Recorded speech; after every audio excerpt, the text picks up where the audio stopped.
어느 한 농촌에 부모가 갑자기 세상을 떠나게 되었습니다.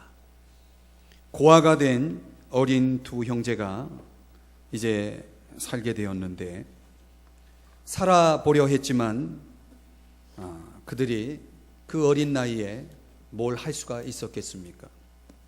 역시 수일을 굶게 되었습니다. 배가 고팠습니다. 국리 끝에 옆집의 부잣집 담을 넘어서 그 주인이 기르던 새끼 양 한 마리를 훔쳐서 이제 먹었습니다. 배불리 먹었습니다. 좋았습니다. 그런데 그만 도둑질이 발각이 됩니다. 붙들려서 매를 호되게 맞았습니다. 주인은 고약한 사람이었습니다. 그래서 이 어린 형제들의 이마에다가 양도둑이라고 하는 의미를 가진 영어 알파벳의 ST라고 하는 단어를 화인 찍어 버렸습니다. 두 형제는 점점 자랐습니다. 그리고 그 자라면서 형은 이런 생각을 하는 겁니다. 어떻게 이럴 수 있어? 하면서 그 부자 주인을 미워하고 늘 불만과 원망 속에 살다가 그만 화병에 죽고 맙니다. 동생은 또 생각합니다. 양도둑, 그건 사실이야. 나는 양을 훔쳤잖아. 사람들이 나를 조롱하고 나를 도둑이라 말하는 것은 그것은 당연한 것이야 라고 생각을 합니다. 그리고 그는 그럼에도 불구하고 이제 그런 조롱과 사람들의 그런 따돌림에도 불구하고 그는 이제 신실하게, 착하게, 성실하게 삶을 살아갑니다. 그런데 어느덧 그가 성장해서 어른이 돼서 부자가 됩니다. 그리고 그 부자된 동생, 그는 이제 아이들을 자랑하고 동네 아이들뿐만 아니라 동네 사람들에게 좋은 그런 평을 받게 됩니다. 어느 날 아이들이 그 지나가는 할아버지가 된 그분을 보면서 이런 대화를 나눕니다. 야야, 저 할아버지 이마에 글자를 봐. ST, 저게 무슨 뜻인지 아니? 글쎄, 할아버지는 좋은 분 아냐? 그러니 아마도 저 ST는 세인트, 성인을 가리키는 그런 글자가 아닐까? 그러자 맞장구를 칩니다. 친구가 그래, 맞아. 저 할아버지는 세인트, 성인이야 라고 말했다는 것입니다. 사랑하는 여러분, 오늘 이 이야기 속에서 과연 도둑이라고 못 박은 화인 찍힌 그 표시가 성자라고 하는 표시로 바뀌어진 이야기 속에서 오늘 저는 여러분에게 이런 질문을 한번 던져보고 싶습니다. 과연 사람은 변할 수 있을까요? 여러분이 살아가면서 혹시 어떤 분은 이런 생각을 할지 모릅니다. 사람은 바뀌지 않아. 사람은 변화될 수 없어. 자, 여러분의 생각은 어떻습니까? 또 그렇다면 성경에서는 인간이 변화될 수 있다라고 보는가, 아니면 그렇지 않다라고 보는가, 어떨까요? 휴 다운즈라고 하는 분이 이런 말을 했습니다. 행복한 사람은 그 특정한 좋은 환경 속에 있는 사람이 아니라 어떤 특정한 마음의 상태를 가지고 살아가는 사람이다. 행복이라고 하는 것은 환경에 의해서 주어지는 것이 아니고 마음에 의해서 결정되어지는 것이다. 자, 여러분, 우리가 볼 때 사람은 변할 수 있느냐 없느냐의 문제는 기독교는 운명을 믿느냐 안 믿느냐라고 하는 질문과 같습니다. 그런데 여러분, 성경은 운명론을 거부합니다. 신학자인 도로시 세이어라고 하는 분이 현실을 바라보는 시각에 대해서 우리는 인간은 세 가지를 인정해야 된다라고 말을 했습니다. 첫 번째는 죄의 실제를 인정해야 된다. 여러분, 인간은 죄를 지을 수밖에 없는 존재라는 사실을 이야기합니다. 성경은 모든 사람이 죄를 범하였음에 하나님의 영광에 이르지 못하더니, 분명히 성경은 인간이 죄인이라는 사실을 이야기하고 있습니다. 그러나 우리 인간들은 죄를 인정하기보다는 변명하고 합리화시키는 경향이 있습니다. 이 도로시 세이어 신학자가 하는 말대로라면 결과만 좋으면 과정은 얼마든지 이래도 되고 저래도 된다. 과정이 아무리 잘못됐다 하더라도 결과만 좋으면 그 모든 것은 정당화될 수 있다라고 하는 그런 철학을 가지고 살아가는 시대다. 이렇게 지적을 합니다. 그렇습니까, 여러분? 두 번째, 이 세이어 신학자가 말하는 현실을 보는 시각 가운데 인정해야 될 것은 뭐냐면 도덕법의 한계를 가져야 된다는 것입니다. 도덕법의 한계를 인정해야 된다. 이게 무슨 얘기냐면 사람들은 다 저마다 양심을 가지고 있고 양심에 의해서 이런 생각을 하죠. 올바로 살아야 돼. 그래, 바르게 살아야 돼. 자, 이런 양심의 소리를 가지고 살아가면서 사람들이 뭔가 바르게 살아보려고 애를 씁니다. 그런데 여러분은 결과는 어떻습니까? 잘 사라집니까, 그렇게? 어때요? 여러분, 우리가 이 도덕적으로 윤리적으로 완벽하게 살아가고자 하는, 올바르게 살아가고자 하는 그런 마음의 소리를 가지고, 양심의 소리를 가지고 살아가지만 대부분 사람들은 그런 양심의 기준에도 도달하지 못하는, 다시 말하면 그런 도덕적인 한계를 인정할 수밖에 없는 삶을 경험하게 된다는 거죠. 저는 이 세이어의 지적은 매우 정확한 우리의 현재라고 생각합니다. 세 번째, 그분이 말하는 세 번째 인정해야 될 것은 뭐냐면 그럼에도 불구하고 은혜의 능력을 인정하라는 것입니다. 한번 따라합시다. 은혜의 능력. 여러분, 은혜가 주어지면 사람은 변화될 수 있다는 것입니다. 인간은 어쩔 수 없이 죄를 지을 수밖에 없는 존재고요. 인간은 어쩔 수 없이 도덕적인 한계를 가지고 살아가기 때문에 사람들은 그렇게 결론 내릴 수 있습니다. 인간은 별 수 없어. 인간은 그런 거야. 인간은 변할 수 없어 라고 하는 그런 결론을 가질지 모르지만 성경은 한 발 더 나가서 그럼에도 불구하고 은혜가 주어진다면 은혜는 능력이 있다. 은혜는 진정 사람을 변화시킬 수 있다라고 말하는 것입니다. 그래서 은혜만이 변화를 일으킬 수 있다라고 하는 사실을 인정할 때, 그렇다면 그 은혜를 어디서 찾을 수 있겠는가? 바로 오늘 성경에 등장하는 한 사람의 이야기 속에 그런 문제를 가르쳐 주고 있습니다. 자, 오늘 본문은 바로 인간을 변화시킬 수 있다라고 하는, 운명을 거부하고 인간이 변화될 수 있다라고 하는 가능성을 보여준 한 사람의 이야기가 소개되고 있습니다. 오늘 본문에 등장하는 이 사람은 매우 불행한 사람이에요. 이 사람은 날 때부터 시각장애인이 됐습니다. 맹인이 되었어요. 여러분, 태어나면서 앞을 보지 못했다. 그 운명이 얼마나 기구합니까? 그렇죠? 그리고 그러기 때문에 아마도 형편이 어려웠을 거예요. 그래서 길에서 구걸하며 하루하루를 연명합니다. 날 때부터 시각장애인 된 것도 불행한데 그 삶 자체가 불행해요. 불행으로 시작해서 한평생 불행으로 살아가고 있는 한 사람, 누가 보더라도 그의 운명은 기구합니다. 나이는 40이 넘어 이제 장성해졌습니다. 그럼에도 불구하고 그의 인생은 너무나 황폐합니다.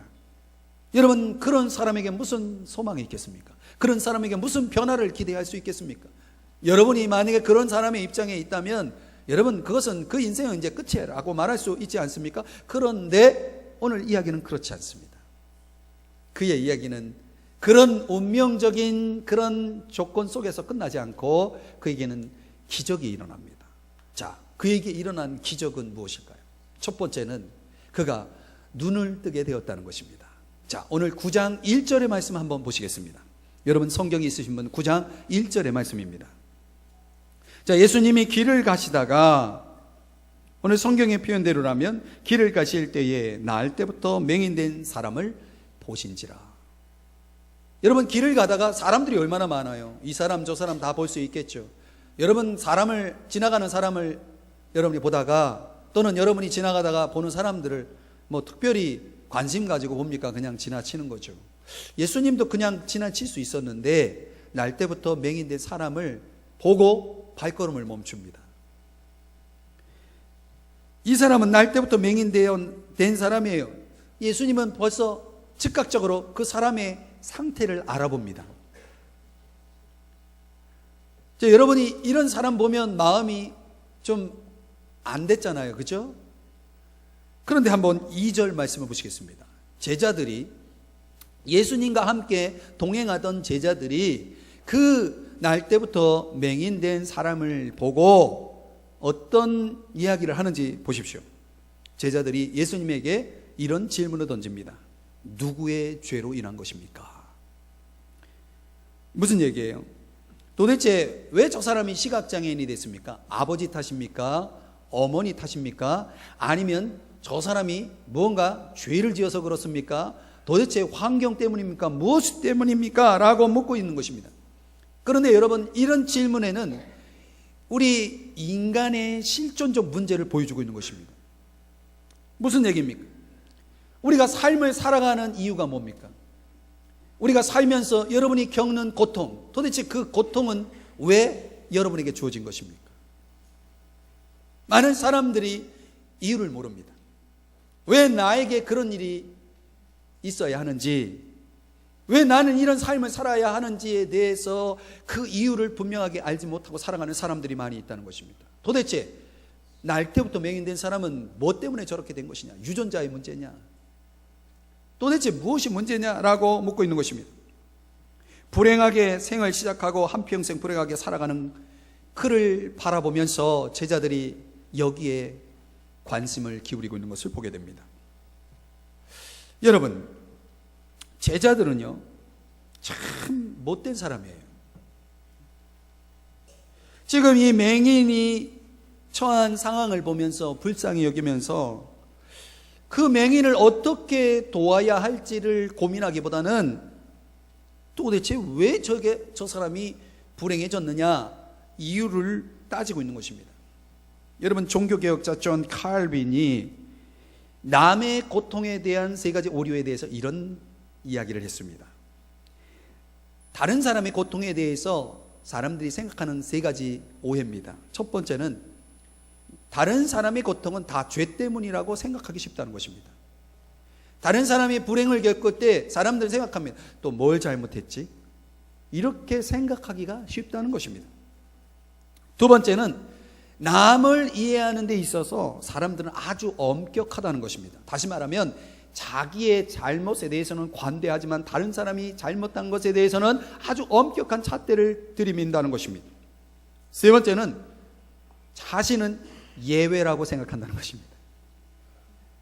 여러분, 다른 사람의 고통에 대해서 저 고통은 나와 상관이 없다고 생각하며 살아가는 사람들이 많아요. 저는 존 칼빈의 지적이 매우 정확한 지적이라고 생각합니다. 혹시 우리도 남의 고통에 대해서 이런 오류적 생각을 가지고 살아가고 있는지 모릅니다. 여러분, 본문을 보면 밑도 끝도 없이 남의 불행에 대해서 토론을 하고 있는 모습을 보십시오. 여러분, 내가 고통을 당하고 있는데 누가 사람들이 모여가지고 나의 고통에 대해서 이렇다 저렇다 말하는 걸 한번 보세요. 얼마나 상처가 되겠어요.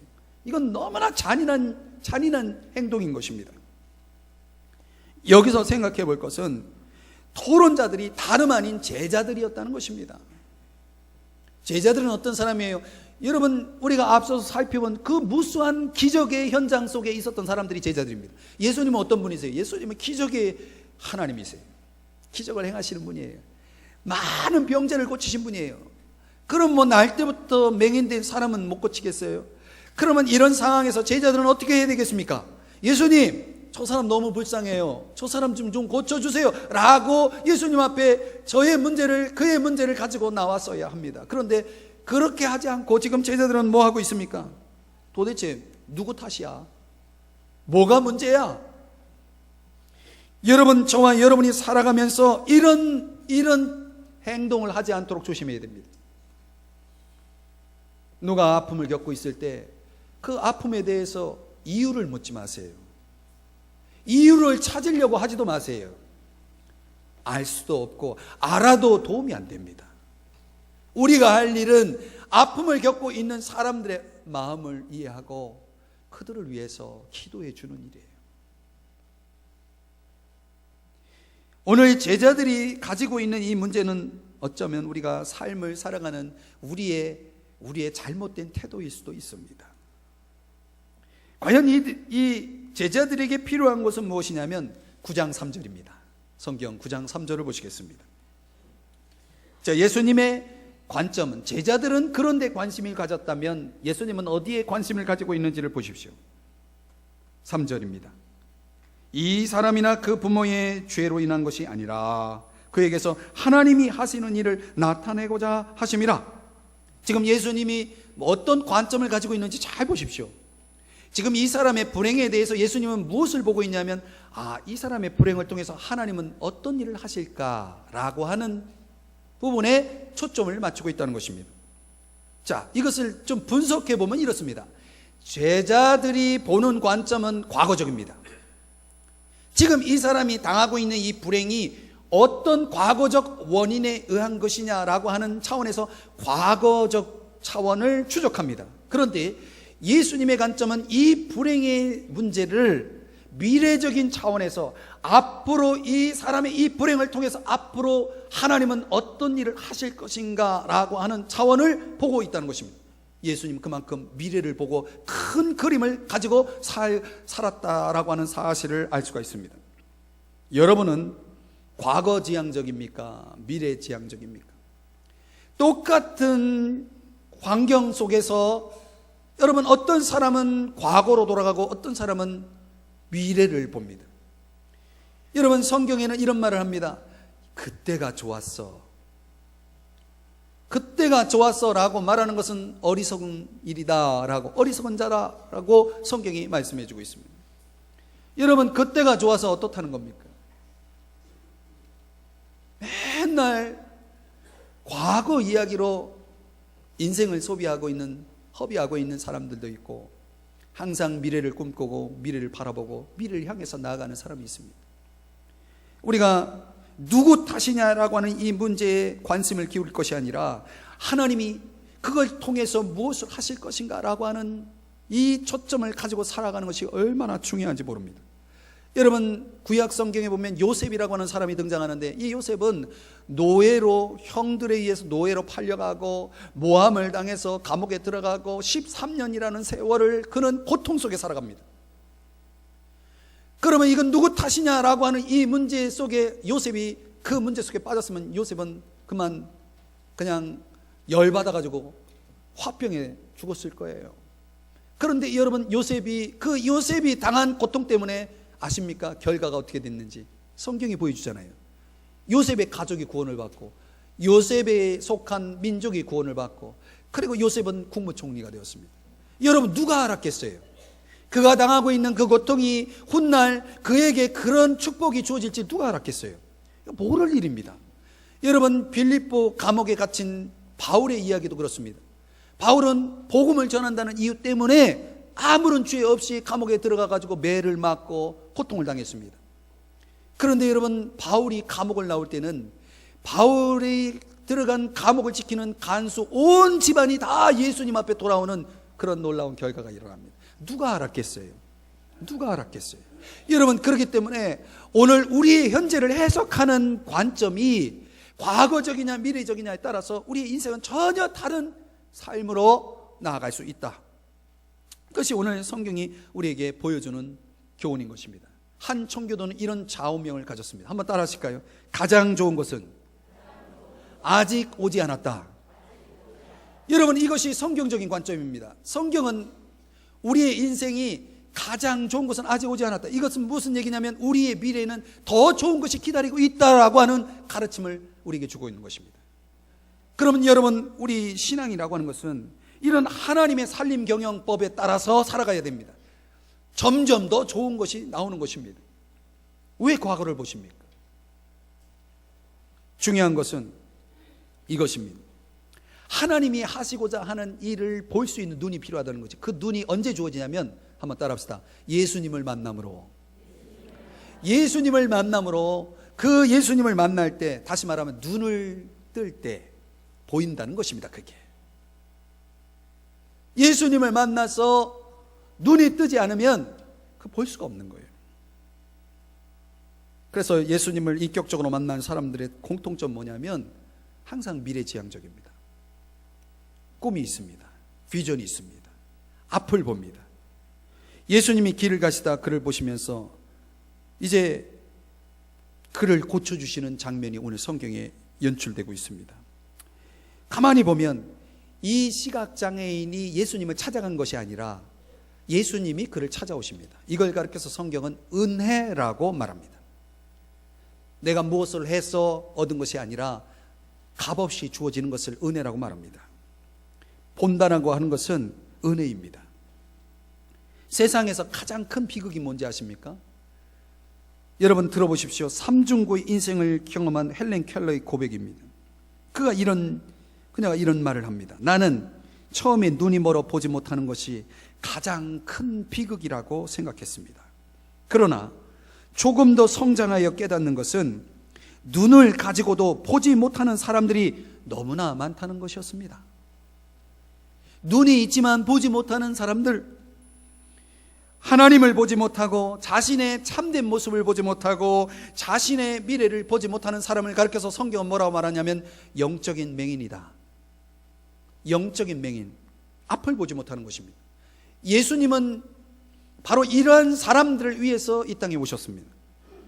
오늘 성경 9장 39절의 말씀에 보면 예수님이 오신 목적은 보지 못하는 자들을 보게 하기 위해서다라고 말씀하고 있습니다. 여기서 말하는 이 본다라고 말할 때 사용되는 그 지체는 우리 육신적인 눈을 가리키는 것이 아닙니다. 영적인 눈을 가리킵니다. 우리 영혼의 눈을 가리킵니다.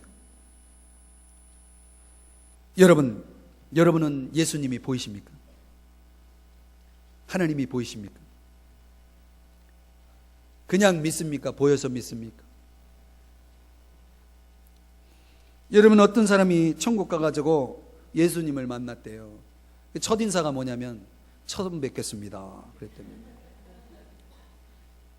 천국 간 사람이 예수님 보고 첫 인사가 뭐예요? 한번 옆 사람에게 한번 인사해 보세요. 처음 뵙겠습니다.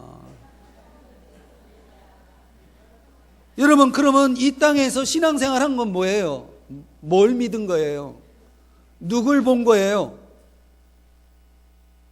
여러분, 우리가 매 주일마다 이렇게 주의 말씀을 듣고 또 말씀을 듣는다는 게 뭐예요? 사실 주님을 만나는 거예요.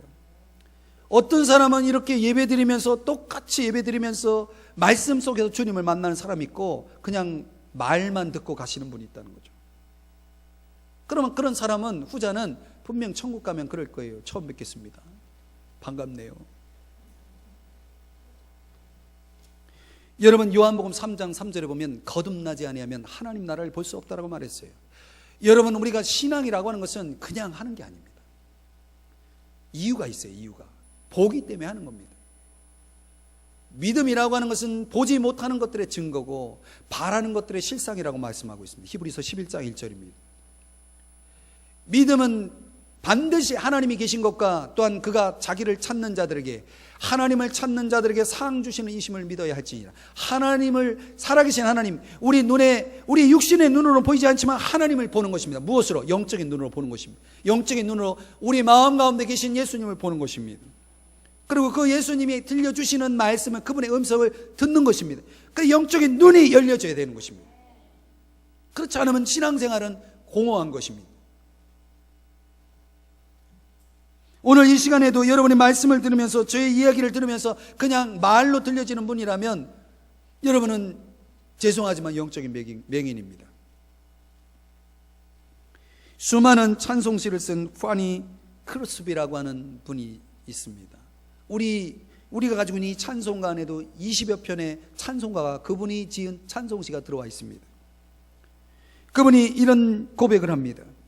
주 안에 기쁨 누림으로 마음의 풍랑이 잔잔하니 세상과 나는 간 곳 없고 구속한 주만 보이도다. 여러분, 이런 찬송의 고백이 어떻게 가능했는가? 여러분, 파니 크로스비는 평생 시각장애인으로 보낸 사람이에요. 눈으로 볼 수 있는 게 아무것도 없었어요. 그런데 그분이 본 게 있어요. 그분이 95세의 생애를 마치기까지 그분이 그 8천여 편이라고 하는 수많은 찬송시를 쓰면서 그분은 봤다는 거예요. 뭘 봤어요? 구속한 주님을 본 것입니다. 우리 주님을 본 것입니다. 볼 것을 볼 수 있는 사람이 정상입니다. 영적인 정상인입니다. 그럼 우리 안에서 우리가 어떤 형편에 있든지 볼 수 있는 눈을 가지고 있으면, 영적인 눈을 가지고 있으면 여러분, 우리는 주님을 볼 수 있는 것입니다. 그 주님을 보고 주님을 의지하는 순간 우리의 형편은 그것이 어떤 형편이든 간에 우리는 마음의 풍랑은 잔잔해지고 그 주님이 주시는 놀라운 평강과 은혜를 누릴 수 있게 되는 것이죠. 이 기쁨 속에서 평생을 찬송시로 살아갔던 이 파니 크로스비처럼 저와 여러분의 삶도 그런 삶이 가능한 것이에요. 사랑하는 여러분 보십니까? 여러분은 과연 그런 눈이 있습니까? 오늘 이 아침 이 예배드리는 여러분에게 영적인 눈이 열려지기를 주의 이름으로 축복합니다. 열려져야 합니다. 한번 따라합시다. 열어주소서. 열어주소서. 여러분이 주님 앞에 그렇게 기도하세요. 내 눈을 열어서 보게 해달라. 두 번째는 오늘 이 시각장애인에게 일어난 기적은 뭐냐면 예수님이 창조주이시라는 사실을 깨달은 것입니다. 예수님이 창조주이시다.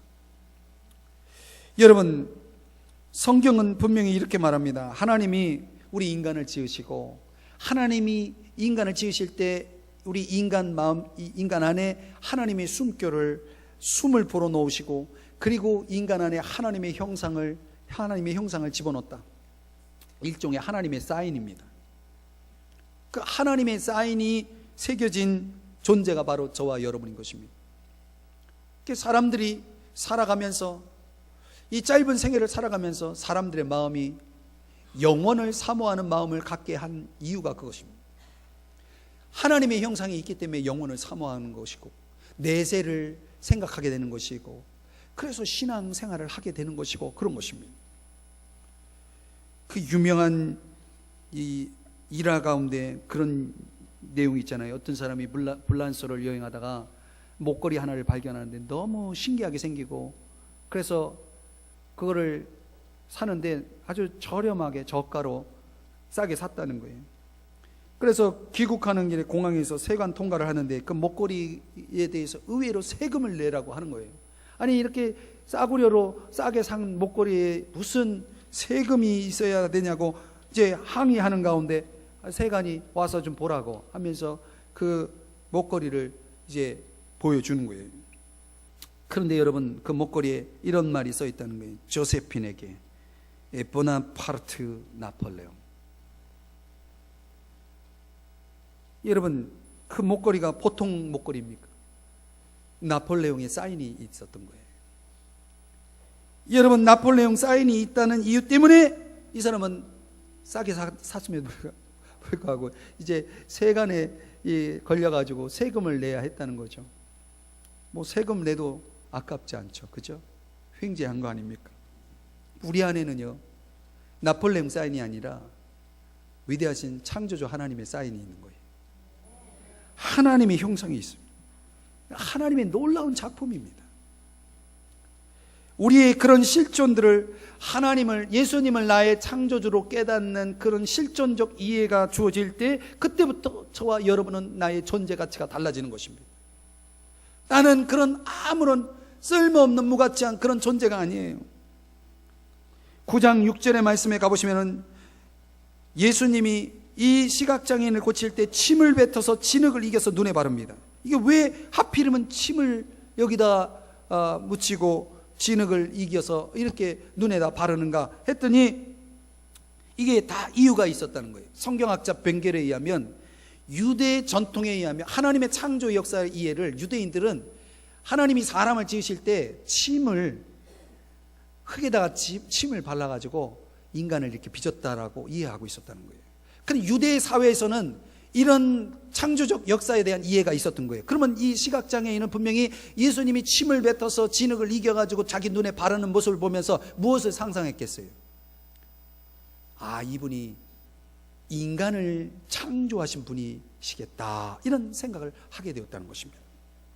사랑하는 여러분, 나를 지으신 이가 나를 고칠 수 있지 않겠습니까? 나를 지으신 이가 내 삶을 훤히 들여다보지 않겠습니까? 노인병학 전문의인 윌리엄 토머스라고 하는 분이 참 귀담아 들을 이야기를 했습니다. 들어보십시오. 아기들은 존재하는 것으로 삶을 시작한다. 그런데 어른이 되어가면서 성취에 더 의미를 부여한다.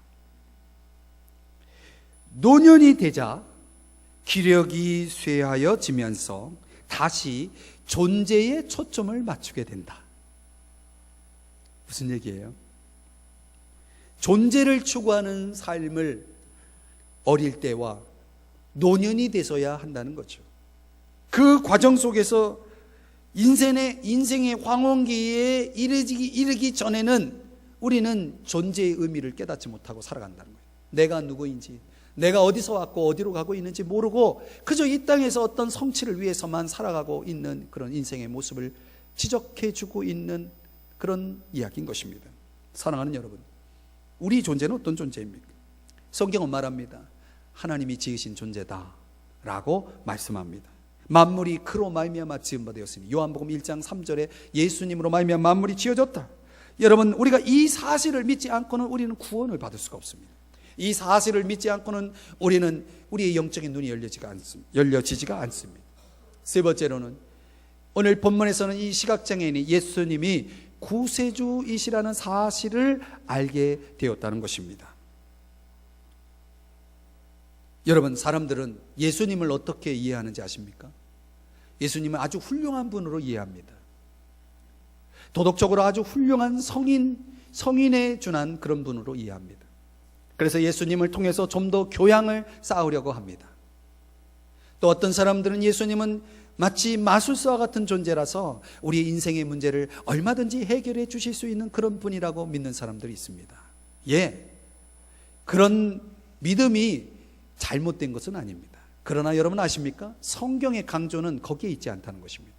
성경에서 말씀하는 예수님은, 과연 예수님이 이 땅에 오신 목적은 저와 여러분의 도덕적 수준을 끌어올리기 위해서, 우리의 인생을 좀 더 편안하고 또 안락하게 하기 위해서 이 땅에 오신 것이 아니라 저와 여러분의 죄의 문제를 해결하기 위해서 오신 구세주라는 사실입니다. 그러므로 여러분, 우리가 믿어야 할 예수님은 도덕적 모델의 예수님이 아니라 우리의 죄의 문제를 해결하실 구원자로서의 믿음이 필요하다는 사실입니다. 또 그 구원자로서의 믿음이 있고 나서야 비로소 도덕적 모델로서의 예수님을 따라갈 수가 있다는 사실이죠. 여러분, 우리가 아무리 도덕적으로 살아가려고 해도 아까 말씀드린 세위어 신학자의 지적대로라면 한계가 있는 것입니다. 그럼 우리는 또다시 실패할 것이고 또다시 우리는 도덕적으로 한계를 드러낼 것입니다. 그럴 때 우리에게 필요한 분은 도덕적인 수준이 있는 성인이 아니라 저와 여러분에게 구원자가 필요하다는 사실입니다. 이 세상을 살아가면서 저와 여러분이 이 세상의 끝점에서 필요한 것은 도덕적 모델이 아니라 예수 그리스도, 우리의 구원자가 되시는 것입니다. 그래서 예수님은 그로 하여금 맹인된 사람으로 하여금 실로암 못에 가서 씻으라. 이 실로암은 보냄을 받았다는 뜻입니다. 이것은 예수님의 존재 자체가 하나님 아버지로부터 이 땅에 오신 목적을 보여주고 있는 것입니다. 우리의 구원을 위해서 이 땅에 오신, 보냄받아 오신 하나님의 아들이심을 보여주는 그런 상징적인 명령이었던 것입니다. 사랑하는 성도 여러분, 마침내 9장 38절에 보면 이 맹인은 이렇게 고백합니다. 주여, 내가 믿나이다. 주여, 내가 믿나이다. 사랑하는 여러분, 말씀을 정리해 봅니다. 유대인들 우화 이야기 가운데 하나님께서 우주를 창조하시기 직전 천사들을 창조하시고 그 천사들과 이런 대화를 나누었다고 합니다. 우화입니다. 첫 번째 천사는 의의 천사입니다. 자, 내가 인간을 창조하려고 하는데 만물 가운데 만물의 영장으로 가장 으뜸되는 피조물로 창조하려고 하는데 너희 생각은 어떠냐라고 하자 의의 천사가 이렇게 말합니다. 하나님, 안 됩니다. 인간들은 온갖 불의로 이 세상을 더럽힐 거예요. 안 돼요 라고 말합니다. 두 번째 천사는 거룩의 천사였습니다. 똑같은 질문에 대한 대답으로 천사는 말합니다. 안 돼요. 하나님, 인간은 이 세상을 더러움으로 가득 채울 거예요. 세 번째 천사는 빛의 천사였습니다. 같은 질문을 던지자 이렇게 대답합니다. 절대로 안 됩니다. 인간은 이 세상을 어둠으로 만들고야 말 것이에요 라고 말합니다. 네 번째 천사는 긍휼의 천사였습니다. 또다시 같은 질문을 던지자 긍휼의 천사가 이렇게 대답합니다. 하나님, 인간을 창조하셔야 합니다. 하나님께서 인간을 창조하실 때 이 세상은 불의해질 것이고 더러워질 것이고 어두워질지 모릅니다. 그러나 하나님, 이 불의와 더러움과 어둠 속에 있는 인간들에게 저는 기어이 그들을 사랑하시는 하나님의 사랑을 이야기할 것입니다. 그리고 그들이 새로워지도록 하나님께서 기대하시는 사람들이 되도록 그들을 하나님 앞으로 인도할 것입니다. 제가 설교를 시작하면서 여러분에게 던졌던 질문으로 다시 돌아옵니다. 사람은 변할 수 있을까요? 과연 인간은 변화가 가능한 것일까요? 사랑하는 여러분, 오늘 우리 주변에 주님을 보는 눈이 필요한 사람, 영혼의 눈이 필요한 사람, 영혼의 눈을 떠야 할 사람들, 거듭나야 할 사람들, 하나님이 보여주시는 저 천국을 보고 하나님이 보여주시는 저 찬란한 미래를 바라볼 수 있는 눈을 가질 수 있는 사람, 오늘 그런 사람에게 우리는 대답할 수 있습니다. 사람은 변할 수 있다. 누구든지 그리스도 안에 있으면 새로운 피조물이라. 이전 것은 지나갔으니 보라 새 것이 되었도다. 성경은 말씀하고 있습니다. 사랑하는 여러분, 우리 인생에 있어서 가장 중요한 기적은 무엇일까요? 오늘 저와 여러분이 놓치지 말아야 할 기적이 있다면 그것은 우리의 영혼의 눈이 뜨여져서, 우리의 영혼이 떠져서 마침내 예수님을 창조주요 나의 구세주로 구원자로 보여지고 믿어지는 사건입니다. 그런데 여러분 아십니까? 이 사건은 하나님의 은혜로만 가능하다는 것입니다. 기도하시겠습니다.